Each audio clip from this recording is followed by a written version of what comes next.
Hello and welcome to all our viewers in Nigeria and around the world to News Cycle on Global Television. Coming to you live from the nation's capital, Abuja, I am Jumai Manson. Now a quick reminder that Global Television is on DSTV channel 365 and free to air on Nicomsat. Now the news in full. President Bola Tinubu congratulated Senator John Azuta Mbata on his election as the President General worldwide. The president's spokesman Bayo Ononuga stated that Azonta Mbata, former senator, represented Rivers East in the Senate from 1999 to 2007. Azuta Mbata was elected as president of the Permanent Pan-Igbo Social Cultural Group as at meeting in Enugu on Friday. President Tinubu also congratulated the group on the successful leadership transition and enjoined the new leaders to uphold the principles of their predecessors. The Independent National Electoral Commission, INEC, is seeking additional funding in preparation for the 2027 general election. The Joint Committee on Electoral Matters at the National Assembly to defend the Commission's 2025 budget proposal, explaining the need for additional funding to support key areas of INEC's work. He listed the areas needing the funding to include the continuous voter registration (CVR) exercise, logistics for off-cycle elections, replacing damaged election materials like biomodal voter accreditation systems (BVAS), ballot boxes and voting cubicles, as well as repairing INEC offices in local government areas. The Inspector General of Police, IGP Kyle, the Nigerian Police Force will begin enforcement of third-party insurance for vehicle owners in the country. A statement by Force Public Relations Officer ACP Olumuyiwa Adejobi says the police boss spoke when he received Olusegun Amosihen, the Commissioner for Insurance and National Insurance Commission, informing him that the Section 68 of the Insurance Act and Section 312 of the 1945 Motor Vehicle Third-Party Insurance Act mandate all vehicle owners to possess third-party insurance before operating vehicles on public roads. Egbetokun urged Nigerians to comply with the laws, with a warning that violation would be punished by imprisonment, fines, or both. The Association of Local Government of Nigeria, ALGON, and National Union of Local Government Employees have called on President Bola Tinubu again to ensure that state governors comply with the Supreme Court's ruling on local government autonomy. The Supreme Court had granted financial autonomy to the local government, ordering that their allocations be paid directly to them. But 6 months after the verdict, the local government autonomy is yet to take effect as governors have continued to allegedly frustrate the process. Secretary General of that Association of Local Governments of Nigeria, Mohammed Abubakar, expressed concern over the delay in the implementation of autonomy for local councils. A political economist and 2007 presidential candidate of the African Democratic Congress, Professor Pat Otomi, has advised President Bola Tinubu on ways to tackle Nigeria's surging inflation and food security crisis. This comes after the president had pledged to prioritize food production and achieve economic stability by implementing policies aimed at reducing inflation and ensuring food security. The president also pledged his administration's commitment to reduce inflation from its current 34.6%. The National Assembly Joint Committee on Solid Minerals has rejected the budget estimated of the Ministry of Solid Minerals. The presented were inadequate. The chairman of the committee, Senator Ekong Simpson, stated this after the Minister Dele Alake presented the ministry's 2025 budget estimate before the committee. Over now to kingmakers in Oyo Town, Oyo State have protested the appointment of Prince Abimbola Owode as the new Alaafin of Oyo by Governor Seyi Makinde. Owode's appointment was announced on Friday in a statement by the state's Commissioner for Information and Orientation, Dotun Oyelade.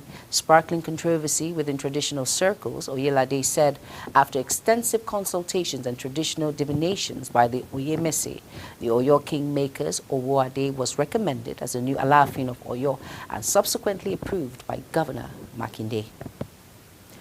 The federal government and the U.S. government have signed an agreement for the repatriation of not less than $52.88 million in forfeited corruption proceeds to Nigeria. Acting spokesperson of the Ministry of Foreign Affairs, Kimabi Efeofa, disclosed this in a statement in Abuja, stating that the agreement was signed by the Attorney General of the Federation and Minister of Justice Lateef Fagbemi-San and the U.S. Ambassador to Nigeria, Richard Mills, Jr. He further stated that the signing of the agreement marked significant shared investment in Nigeria's development and strengthened partnership between the nations. You are watching a live broadcast of News Cycle on Global Television, coming to you live from the nation's capital, Abuja. When News Cycle returns, we shall bring you more of these details as more of and stories right after this break. Please stay with us.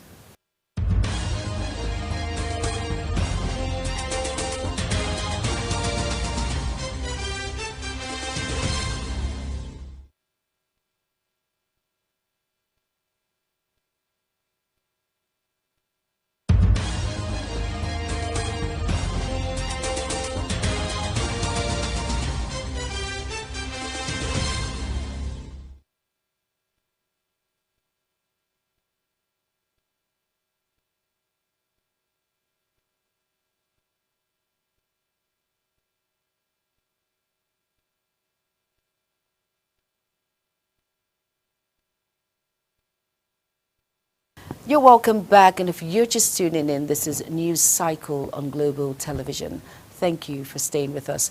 On our business decks, as the federal government approved the first telecom tariff hike in over a decade, Nigerians are demanding that mobile network operators justify the increase by delivering substantial improvement in service quality. For years, subscribers have called for better network quality, citing frequent call drops and slow data speed. They urge that if telecom companies are to benefit from higher tariff, consumers should experience a tangible improvement in the service they are paying for. The Central Bank of Nigeria, CBN, says the introduction of the two new financial products designed to serve Nigerians living abroad, the non-resident Nigerian ordinary account and the non-resident Nigerian investment account, were unveiled in a circular dated January 10, 2025, issued by the Trade and Exchange Department of the Apex Bank. The CBN, in a document signed by the Acting Director of Trade and Exchange, Dr. W.J. Kanya, says these accounts aim to streamline remittance, encourage investment, and foster financial inclusion among Nigerians in the diaspora. On our foreign scene, Californians have demanded to know who is at fault for the vast devastation caused by the raging Los Angeles wildfire, as a strict curfew went into force to prevent looting and lawlessness.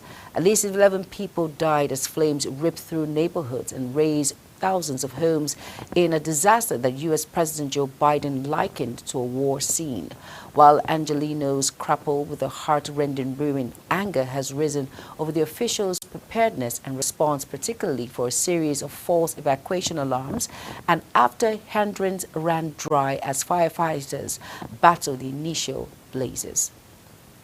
South Korea's transport ministry has said that the black boxes holding the flight data and cockpit voice recorders for the crashed Jeju air flight that left 179 people dead dropped recording 4 minutes before the disaster.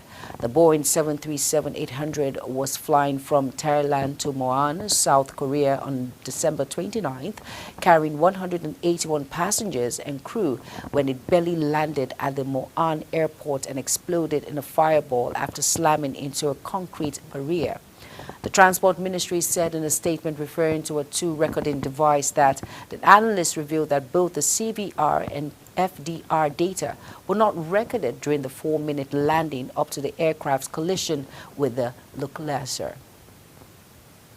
The United States has introduced a new round of sanctions targeting over 400 entities connected to Russia's energy sector, prompting strong approval from Ukrainian President Vladimir Zelensky. Zelensky, via his ex, described the sanction as a significant step in disrupting Russia's financial and logistical network that supports its ongoing war effort. The measures aim to impact key areas of Russia's energy industry, including producers, insurance companies, service providers, logistic facilities, and a fleet of 184 shadow tankers. An Indiana member of Legislative Assembly, Gurpreet Gokhale, has accidentally shot himself dead. The Aam Aadmi Party, MLR, shot himself accidentally and sustained injuries to his head, according to his family. The incident occurred around midnight as he was found dead late on Friday night with bullet injuries, and he was rushed to the Danyard Medical College and Hospital, where doctors declared him dead. On sports now, in a strategic move towards repositioning Nigerian sports industry, the National Sports Commission leadership has approved the reposting of Secretary Generals and other officers to various national sports federations. Director of the Federation of Elite Athletes, Olumide Bamiduro, explained that this decision aligns with the leadership vision of Shehu Diko and Bukola Olakpade, aimed at revitalizing the sports sector. In line with his directive, the NSC issued a circular instructing the Federation establishment and appointment department to follow through with the new posting. The International Paralympic Committee has placed a 3-year ban on Nigeria's powerlifter Khalifat Al-Mularif for doping violations. In a statement issued by IPC, it confirmed the presence of an anabolic agent of indigenous origin in Ali Mularif's urine sample that was provided out of competition on 11th July 2024. The disciplinary action, which will see the Nigerian banned for a period of 3 years, is for committing an anti-doping rule violation in breach of the IPC anti-doping code. Now, what appears a major controversy is trailing a forensic audit investigation into Lobby Stars FC, which has asked ex-officials including Dominic Lofa, Mike Idoko, and 2 former vice chairmen of the club to refund the sum of 2.45 million naira to the coffers of the club. Now, according to reports, the discovery follows the white paper report of the forensic audit investigation into Lobby Stars FC for the period of January 2020 to September 2024. Released by the Benue State Government, Benue State Governor Hyacinth Alia had on October 7, 2024, aggregated at a forensic audit investigation committee led by Shan Chair Igba Donatus to examine the funds of Lobby Stars FC Makurdi.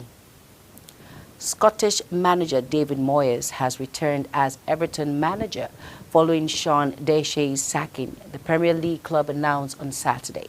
A statement on the club's website says David is widely recognized as one of the Premier League's most experienced and accomplished managers, having led Everton for more than 500 matches from 2002 to 2013.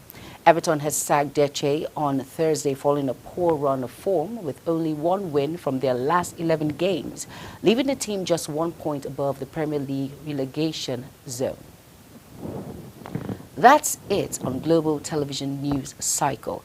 A quick reminder that Global TV is on DSTV channel 365, on Star Times channel 276, and free to air on Nicomsat.